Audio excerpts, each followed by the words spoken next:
Packers draft needs. They can't exit this process without addressing what position, Chris? I think there's like two. Now, they're a team, again, that didn't make the playoffs, and you look at them and you go, man, they got a lot of good things on their football team. You know, especially with the receivers that we look like they're about to flourish into something special there, right? You know, but I think, all right, tight end is certainly one I look at to go round out the offense, and always friendly for a younger quarterback to have that. Tight ends, big bodies, they're right over the middle of the field there. So I think that's one I'd look at for sure. You know, O-line could be maybe another, Mike.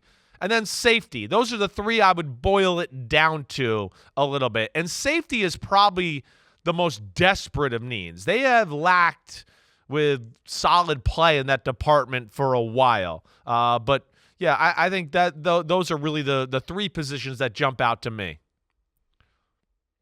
They need receivers.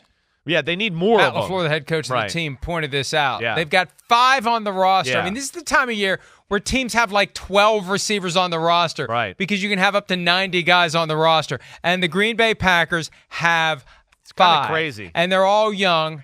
They need veterans, but, you know, and again, so maybe it's not really a draft need. They just need to develop the young guys they have. But they just need bodies at this point. And they've got a decent number of picks, and they're going to pick up a second rounder most likely when the Aaron Rodgers deal goes through. Right. So they'll have some luxury picks they can make, some extra picks that they'll have.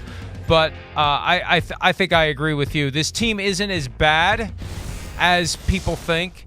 There's a belief they're just going to completely fall apart without Aaron Rodgers. I don't think that's the case. I think they'll still be competitive in a division that is fairly wide open. You know, the we just assume the Lions are going to be great because they had a great finish last year. Are they going to be able to perform under the weight of expectations? What are the Vikings going to be with the defense just a little bit better? They still have Justin Jefferson. They still have a pretty good offense. Defense gets a little bit better. They could be better than they were last year. The Bears are building. Who knows where the Packers fit into this? They could still be pretty good. Whoa, so I agree. They address those needs, and they will be. Yeah, you said it right, Mike. I mean, think about it, right? I mean, the middle of their defense, they got Devontae Wyatt, who they drafted the first round last year, along with Kenny Clark and some other guys that are players.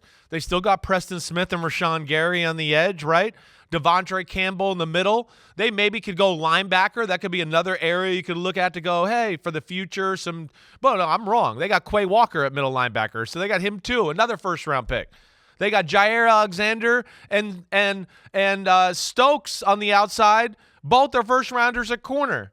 Right? So O-line, tight end, depth of receiver, safety there, you're right. And like they do look like one of those teams, to your point with the receiver, where it's go through the draft and then, hey, let's look at that free agent market again at receiver. There are 2 or 3 guys. Oh, hey, Jarvis Landry's out there. Oh, he'd be perfect for us. Oh, I could see them definitely doing that to add to that room to the points you were making there, Mike. Hi, it's Mike Florio. Thanks for watching PFT on YouTube. Hit subscribe for the latest news and analysis from Pro Football Talk.